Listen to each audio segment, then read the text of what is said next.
Hey, welcome to Devoxx US. I'm really excited actually to show you the exhibition floor, which is amazing. We have like 25 companies here and IBM is our diamond sponsor. So let's check out what they're doing and all these nice demos and robots they have. So let's have a close look. Come and join me. Hey Marek, can I interrupt you for a second? Yes, of course. This was not prepared at all, right? So what are you guys showing here? So we are showing how you can manage mobile devices with Watson and IBM Cloud. So one of the things I am showing is how you can invoke messaging from mobile device. So I will ask my system, what is the weather forecast for today? And potentially it will go to the cloud and there is a forecast for the temperature 60 and the fair golf conditions. so Wow. it says we can go and play golf, but it's not only this. I have a small Raspberry Pi over here that takes the picture, and so what I'm going to show, we can go to the cloud, and on the cloud we can invoke the message. It's going to take a picture, and this picture is going to be sent to the cloud. Cloud is going to consume the picture and it's going to show through Watson what is happening on the picture. So for example, it can recognize what are the objects there. So it looks a bit like BPMN, like yes, it's kind of like the flow you would see in this flow. So it recognizes there is some image, and so it processes the image. And now I can try to get the image. So okay. So again, from the mobile device that I have a simulator here, could you show me the picture we gathered from the Raspberry Pi? So let's see if it's going to recognize the picture.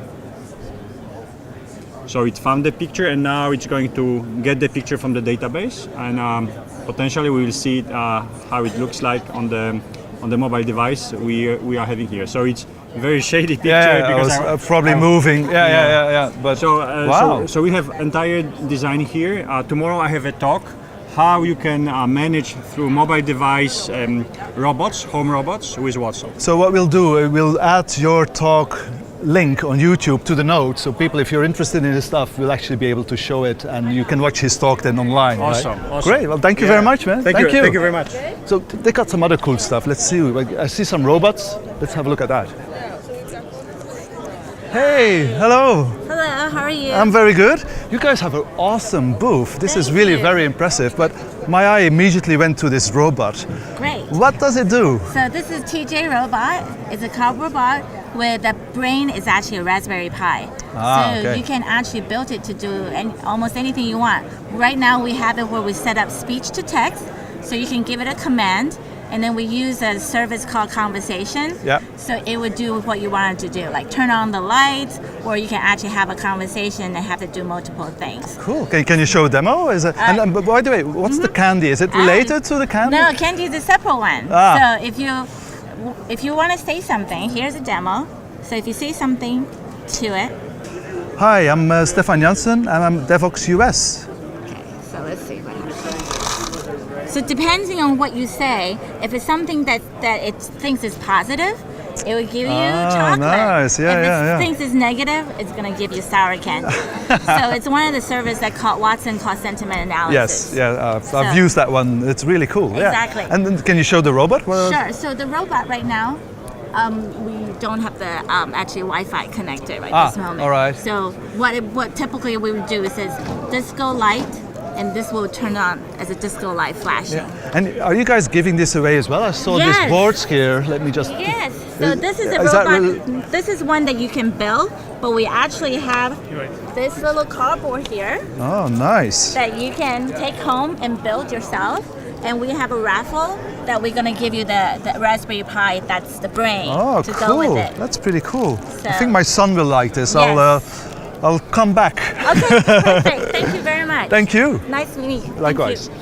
Cool. So this was like the IBM booth. They're our diamond sponsor. They have some really amazing technology, mainly on cognitive computing, etc. Make sure you check out their talks. I mean, they have plenty of talks today here as well. They are available on YouTube, and we'll add it in the description. So let's go and see another sponsor. So another sponsor we really need to visit is JetBrains. As you know, Devoxx US has been produced by Eclipse Foundation, but we are a vendor-neutral community, so we definitely wanted to have JetBrains on board, and I use their tools on a daily basis. So let's have a look and talk with Trisha G and see what they have in store.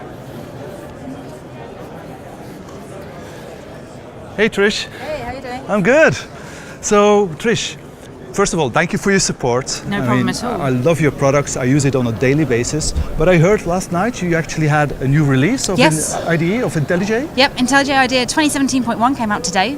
Cool. So you should try that. And so what are the new features? What are you supporting? Our sort of main new feature is the fact that we support basic support for Jigsaw modules, for Java 9 modularity. Nice. So that when Java 9 comes out, probably July, then you'll be ready to use it in IntelliJ IDEA 2017.1. Ah, that's cool. And have you did a talk here as well? I'm doing one tomorrow. Ah, okay. It's at 11.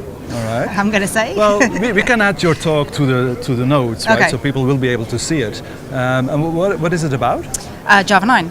Of So course. it's kind of like I've got a couple of Java 9 talks, but this one's quite bitty because what I do is just kind of show a bit of Jigsaw, a bit of the REPL, a bit of the new features on Java 8 streams, a bit of the new process API, and just basically hop around from thing to thing and kind of give developers a kind of quick overview of everything which is going, not everything, but the interesting stuff which is going to be in Java 9. Cool. Great. Well, I need to thank you first of all, the company, to give a license to all the Java champions. I really appreciate that. No problem. And thank you for your support. Thanks very much. Thank you. So I'm so happy we actually have Google also as one of our sponsors. That's the beauty of being a vendor-independent conference. You have like Google, Oracle, and all these great companies, and they have some awesome stuff here. They've been hacking and doing code labs here, but they got some really interesting devices as well that I definitely want to check out. So come over here. Hey Martin. Hey Stefan, how's it going? I'm very good. So I'm really jealous and a bit curious. I mean, you guys have this really interesting device. Can you talk a bit more about that? Yeah, it's the Google Home device that you can talk to, and it connects up to the cloud, and you can write your own apps. So I'm here demoing an app I built to make things easier in our house. And I've noticed you guys have API AI, which is like, it's very easy to use. I mean, you almost don't have to be a developer, right? Yeah, it does all the machine learning and the speech interpretation so that your app becomes very simple to build. Yeah. I built my app in an afternoon. Right, and do you have a demo? Can you show something? Yeah, hey Google, let me talk to Los Altos High schedule. Sure, here is the test version of Los Altos High schedule. Hello. When does Zoe need to be in school on Friday? Do you want to know when school starts or ends? Starts. Crittenden starts at 7:55 a.m. on Fridays. So this keeps track of my kids' school schedules, and you can ask it sitting having breakfast. Is it time for them to leave for school? That's pretty awesome. That's really. So my question is like, I'm from Belgium. When can I buy the freaking thing? I can probably buy it here and as a developer start using it already. Yeah, and as a matter of fact, as a developer you can buy it here, or as a developer you can even start building your app. This is how I did it. I built my entire app, you test everything. There's a web simulator that you can talk to just like you talk to this. All you need is a browser, and you can build and deploy and everything. You don't even need the device to build your app. Yeah, great. Yeah. Well, thank you very much, and thank you for supporting us. It really means a lot to us. And I'll hopefully see you at another Devoxx. All right, sounds good, Stefan. Thank you. Thanks.